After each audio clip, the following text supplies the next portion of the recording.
Prasoon, I wanted to, like you planned a little earlier, we'll have a kind of a Right. Um, one of the things that listening to you and sort of following your work for the longest time, um, I have a sort of series of questions, Yeah. sort of insights into your work. So you talked about, you had one of the first things you mentioned was a strategic business team. Correct. You getting the sound? So how did you bring that business team on board, and how do you pay them, or how does that work? When I started billionBricks, I had a 5-year business plan for it. It required a 5-year investment into the organization, which will allow me to hire good talent and will allow me to build in all the infrastructure, which will do all the work that we are doing. So, so we had that built in to be able to hire people and build in. But when I actually started the organization as well, I got a little bit greedy, and I started the organization after fundraising only 50% of what I wanted to fundraise, because I just couldn't wait. So, so our business strategy team is then all the teams are actually only half of what my original intent was. And we filled in a lot of these strategic teams through advisors or through volunteers to ensure that the work is not compromised. But this was part of the business model. I raised an investment before starting billionBricks. The quality of these strategic advisors, and so how did they probably work on different, they work in different fields, so they're in investment banking or so. Do you find that they integrated with how do you get that? Yeah, so I think it's not been that easy as well. It's been quite a struggle, because a lot of things like what I spoke about today in terms of us questioning, I found with strategic advisors also, they don't kind of connect with what I'm trying to say. And I always find that the moment I tell people that billionBricks is working with the poor, things change with context to the poor as opposed to what I expect from the commercial industry often. So I've been very careful in terms of working with people who would eventually come on the organization for about a year, more than a year, trying to showcase what we are trying to do, trying to understand whether they connect with us or not, before we actually bring them on board as an advisor. So we take a lot of time, and if it doesn't work out, I'm also pretty strict, and then we just cut it off. So for me, the principles of the organization are not compromisable, and that's a key criteria for selection.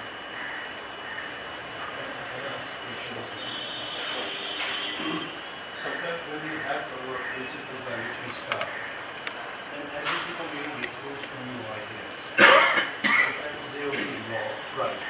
And some we tend to discard, some we merge, others carry on. So what has, I'm going to ask you, what has not changed? Oh, everything's changed. If I show you my 27-page business plan, you'll be like, how did people invest in that? So, so the 4 principles I talked to you about, looking at the homeless as our customers, looking at business models which are viable for the products that we produce, or the idea of productization itself, none of these existed in the beginning. So what I'm speaking today is actually 4 years of evolution. If you listen to one of my speeches from a year ago, all these 4 aspects will not be there as well. So, so the thing has completely changed. In fact, it has been extremely hard on the organization and me as well, of being able to prove that billionBricks is committed to this idea of solving homelessness. The only thing which has not changed from day one is that we will be an organization which will not help the poor, but will solve the problem. That's the only thing which has remained from day one. But the entire premise that I've told you is my learning. This idea of dependencies that I told you with governments or other NGOs has all been my learning through my projects, where I realized that I couldn't deliver what I needed to do because I had to depend on so many people. And hence, I came up with design ideas to overcome this. Even with these tents that I've shown you, the first time I took them to Delhi, and if you would know, I mean, a lot of you would be reading newspaper, in October 2015, or August 2015 when I first took them, the new Delhi government had come in with Mr. Kejriwal, and they had actually promised that winter, no homeless will go without a shelter. And this was very close to the work that billionBricks does. And I immediately went to Mr. Kejriwal and met with the senior most bureaucrats in his government and who are responsible for providing shelters. And this was my shortest meeting ever. I told them I want to come in and help you with this thing, and they said we don't need your help. And that's when I learned that I can't depend, because that would have just killed the Weatherite program. But I knew by being close to the people that they needed a solution. And I'm okay if the government is able to provide a shelter to everyone, then billionBricks is not needed, but they are not doing the job. So I had to come up with a mechanism where it can reach directly to the homeless. And that's when I built up a team of salespeople who would go in and give it to them. And we created this idea of ownership, so the government would not come back to us and say that you've given this without our permission. They are the owners of a product that they purchased, so it's a totally transactional deal. That leads me back to Khushbu's earlier question, that when you taking a strategic plan, sometimes everyone has to do their own point of Right, view. right. And then at that time we are going to do a call. In my own experience, I also see that sometimes the person who will find the most out of sync is the one who's actually bang on. So these situations happen. Yes, very, very often. In fact, I think I'm a good listener. So I listen to everyone, for sure. But then I also know that billionBricks is my responsibility. So I need to, at the end of the day, deliver on it. So and I do take risks in that sense, where I may discard some of the advice that I get, or I may take it. That I think is, I keep it as my prerogative. And I think my advisors and my co-founders and my team has been extremely cooperative, and it has been very stressful. In fact, there were times, especially for Weatherhigh, where we had taken a call to actually kill the whole program. But I could prove eventually that the customers want it. And one of my key learnings in the first project that we were doing, this was a shelter for homeless children in Mumbai, was the fact that the project was not going too well. And I remember going to Anurag, my co-founder at that time, and telling him that, can I pull out of this project? And he told me, Prasoon, you can pull out if you want, but why do you want to pull out? And I told him that billionBricks principle is that it needs to be built to this standard of design and execution. And then he asked me this question: do you think if your design standards are compromised, would the kids on the street will not benefit? And I told him, no, I think they'll still benefit. And then there was no conversation needed. Eventually we are committed to the homeless, and everything else is secondary.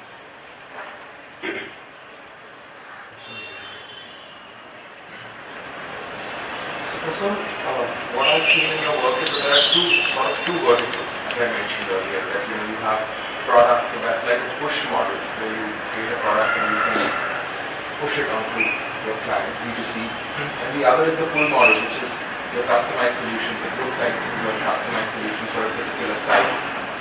So how much time, firstly, so I want to talk about these two ways that you are working. So how much time do you divide between these two verticals? So for us, our focus is actually only on push. So we only want to be doing the products that we've done and pushing them out in the market. The only projects that we do in this fashion are the ones where we are being paid a fee. It's only for commercial reasons that we are doing it. But they still have to align with the billionBricks vision of replication, of the kind of community we work, where design has value. But these are all projects which actually help us sustain financially. And it also helps us dilute our risk and reduce our dependencies on a few sources of income. If you go and download our annual report online, you'll see over the last couple of years how our pie chart has become more and more equitable in financing as opposed to being dependent on donations. And that was a key criteria of my business model when I started 4 years ago. So in a sense, this work sort of happens like a typical or a traditional design studio in that sense. In the And it cross-subsidizes your other. it does, yes. So is it a design and build commission to you? This one was only design. This one was actually a little bit more than design, on project management as well. But the liabilities about construction, being sustained through another year, 2 years, lies on somebody else. Yeah, the contractors. So these firms are actually warranted for 10 years. But these were things that we put in place as project managers in the project. We are right now doing another project in Indonesia. We're building about 100 schools. And there the idea is that we are designing buildings which will be warranted for about 20 years. And these are discussions that we have earlier on with the contractors. Like I said, I think in certain ways we put down some of our principles that have to be met if we take on a project of this nature. Because we can't dilute what billionBricks stands for, and it has to fit in our ethos. So in that sense, these clients contacted you or did you contact them? Oh, so they contacted us. So also billionBricks. Britannia contacted you. Britannia was a different case because we had just started that time, so we were also looking for work. So again, it's like any other architect would do as well. Once you have an established practice, then people may start coming to you as well. So what we do is, because we were founded with this idea that we only have to work in India. So that was a key thing for us. But the India work was moving so slowly when I started in 2013 that the projects would keep stopping, the budgets keep going out of the line. Then how do I show that what I have envisioned can actually be delivered? And I mean, I'm sure everybody understands that ideas are very easy. Execution is the difficult part.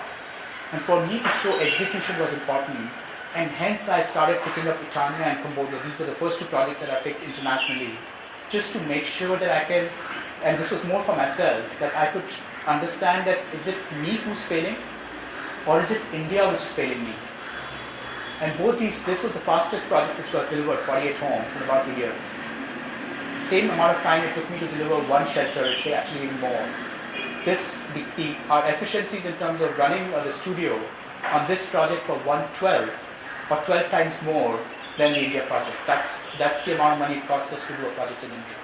So all our international work outside of these two projects is all by invitation. But we focus our energies only on India. All the work that we are doing right now in the United States, Europe is all inbound. Because we are committed to ending homelessness, we never say no.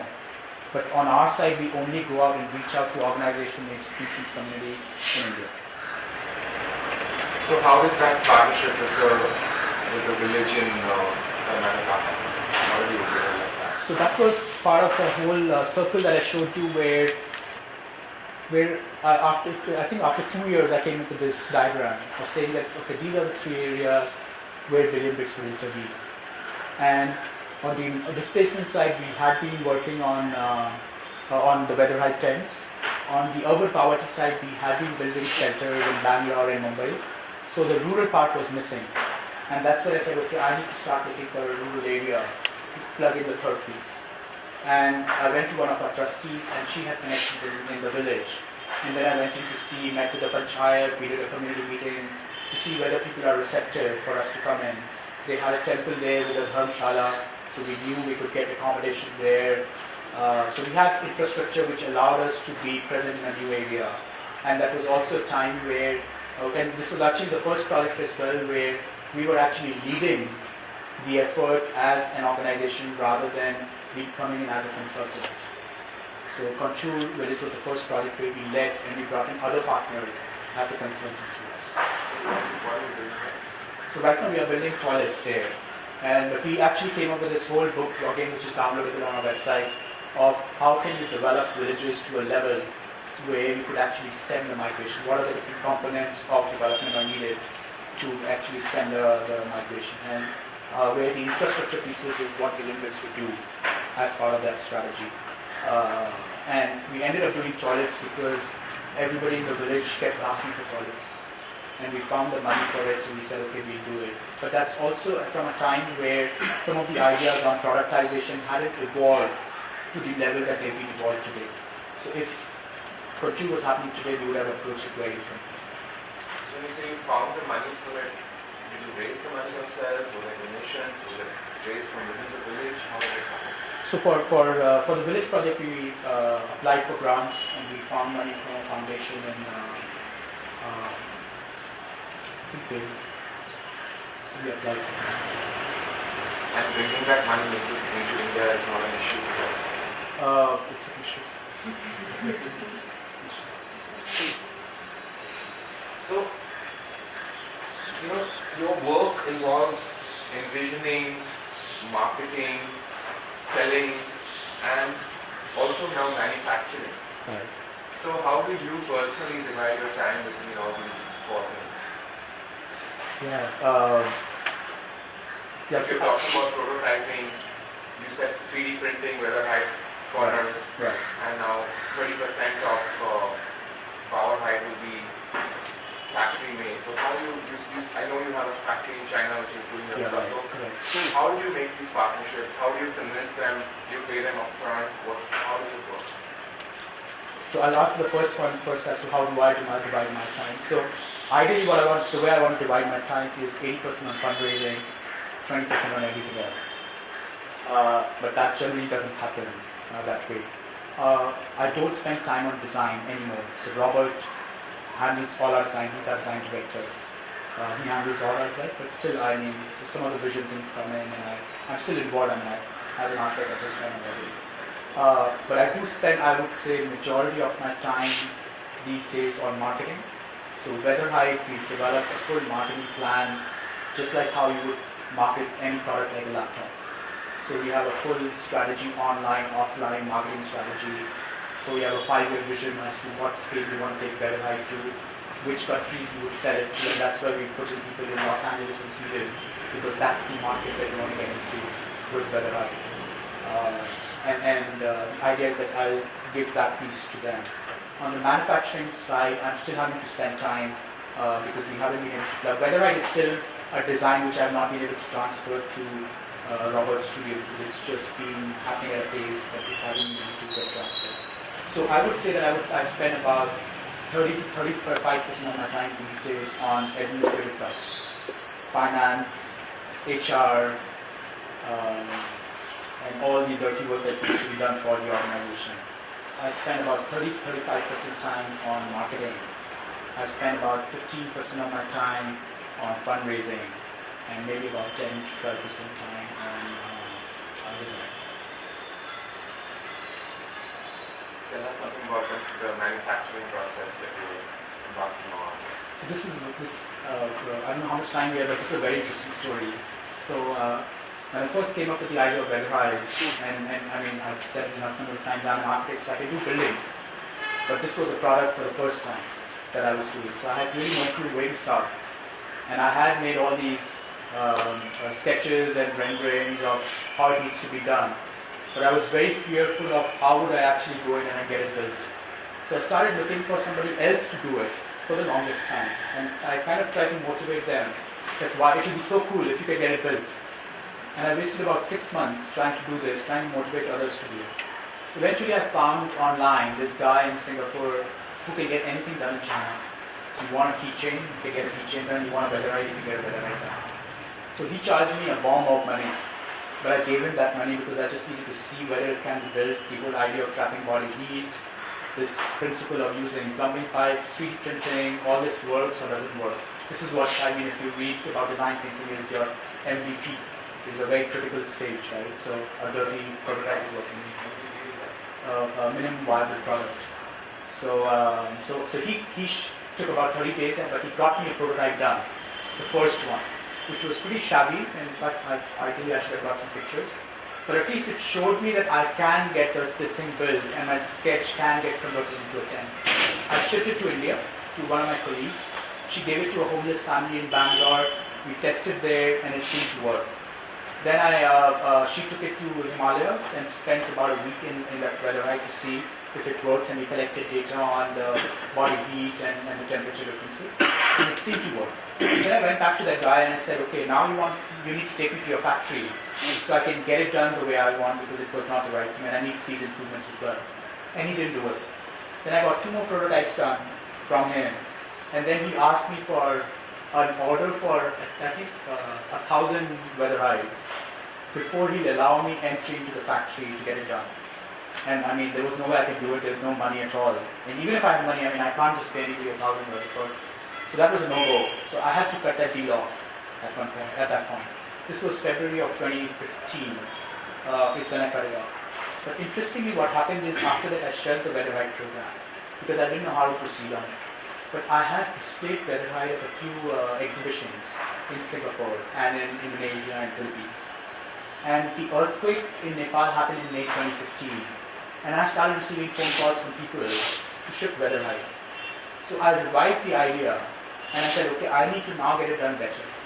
So then I spoke to some guys who have experience in manufacturing products and said, how did you get your products built? And they told me that the first products you need to build on your own. So if you want to build a Weatherhide, you buy a sewing machine and you build it on your own because there's no two ways of doing it. But this was, I think, a bit too much for me. So I found this girl in China who what she does is, and there are actually thousands of people like this in China, their job is to connect ideas like mine with manufacturers in China, and they bridge them together. So she found for me a couple of manufacturers who could do Weatherhide. And eventually we struck this thing of, again we sent some money to them as well to do the prototype. And I made the first trip to China in one of those factory areas in Shenzhen. And when I went there, the girl didn't show up. So I was alone. And I was scared about the language and I had a lot of fearful things. But what I learned in that trip, I spent about 4 or 5 days in the thick of factories in China, is the beauty of the infrastructure in China. The prototype that had been done for me was totally wrong. But the whole ecosystem in that area exists. They just took me in their cars to whatever I wanted. I told them, I want a material like this. It will just take them 30 minutes to take me to a drive to another factory. I have to get that material. So I understood that the ecosystem exists in China to get anything done. So this was my turning moment where I said, I can actually do it. I don't need to depend on anybody else. I came back and I made an account on Alibaba and I started shooting emails to hundreds of people in China on who can get a Weatherhide prototype done for me. I selected 3 of these people, no more language barriers, I spoke in English, used Google Translator and everything, sent money to 3 guys, 2 in Shenzhen, 1 in Shanghai, and said to my wife that I'm going on a one-way ticket to China and I'm not coming back till this thing's getting done. So I made a one-way trip to Shenzhen, to the factory. The guy had done a prototype which I liked, it was like mine, but it was not even close to what we see today. But the guy understood what I wanted, and I sat in the factory for 7 days. He asked me to go back to Singapore. I told him I'm not going. I would just go to his factory every day, sit in front of him, to make sure I get the prototype I get done. And I would shuttle between the 2 factories in Shenzhen, which were 6 hours apart, every other day, to try and make sure that I can get more than one sample done for it. But I learned the process of how things get done. And then I had a volunteer of mine who flew in, and she spent another 3 weeks in China. And then we would shuttle between Shenzhen and Shanghai. So the 3rd factory was in Shanghai to make sure we can get prototypes done. So we got 2 different prototypes done from these factories, and I understood the whole process. So, so I think my learning's been in this, and that's not the part of the question, but I wasted a lot of months trying to think how to do it or how not to do it, but just get it done. A Weatherhide program would have been saved at least a year if I wouldn't have depended on so many other things too. And communication, we think communication is an issue. We kept using apps to speak. Food is an issue, staying is an issue. It's an issue, but it's not that hard. It's not that hard at all. I wasted actually more time trying to get it built in India than I could get it done in China. And now we've actually done partnerships with our factories in China where they're actually contributing 1% of their annual revenues to support Weatherhide. Wow. That's a great story. How have you created these partnerships where now you're going to take Powerhide to Sri Lanka, Sweden, Malaysia? How are you doing that? That's an amazing thing that you're doing. Yeah, so I don't think I've created them. So yeah, that's a good question. I don't know. So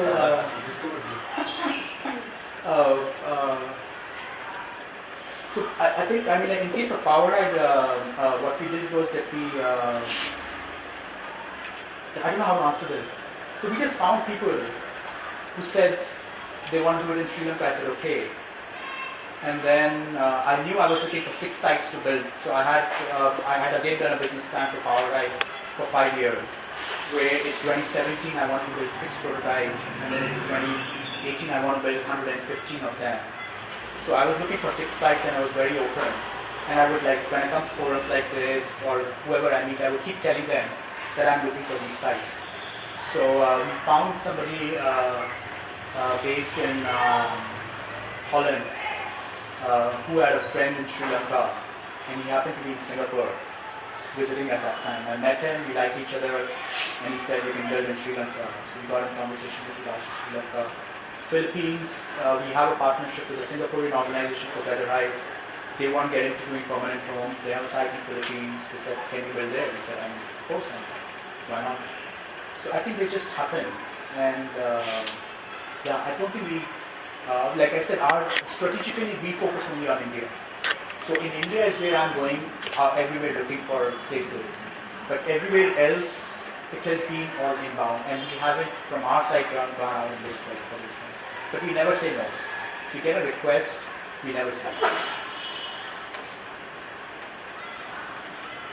So while I was reading up and researching about your topic, I found this website called Better Shelter. You may have heard of that. Yeah. They are a Copenhagen-based homelessness solution provider.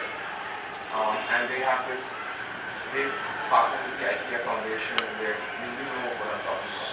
So, do you learn from people like that as well, or have you met people like that? Have you talked to them, or learn from their mistakes? Or? Yeah, so I think I talked to a lot of people for sure. And I've met people from Better Shelter as well. And I mean, it's a learning process for sure. I mean, but having said that, I'm also very strong-minded in a few things. And like you may have understood, I'm also very critical for a lot of things which goes on in the world. So, but I always listen to people. I always listen with open eyes, open ears, and I'm very receptive to new things all the time. And I keep evolving the ideas all the time. Like whether I told you, if you would have heard it a year ago, it would be very different. And it will be very different a year ahead as well. But the only thing which is consistent is, and I'm sure as the CEO of the organization, is that things in billionBricks never stop. They always have to progress and move forward, and they always have to progress in a way where we can see the difference on ground, because that is the most critical thing. I can talk as much as I want, but if I can't show the results in reality which people can touch and feel, then it's of no value. Nice, Prasoon. Thank you for having me.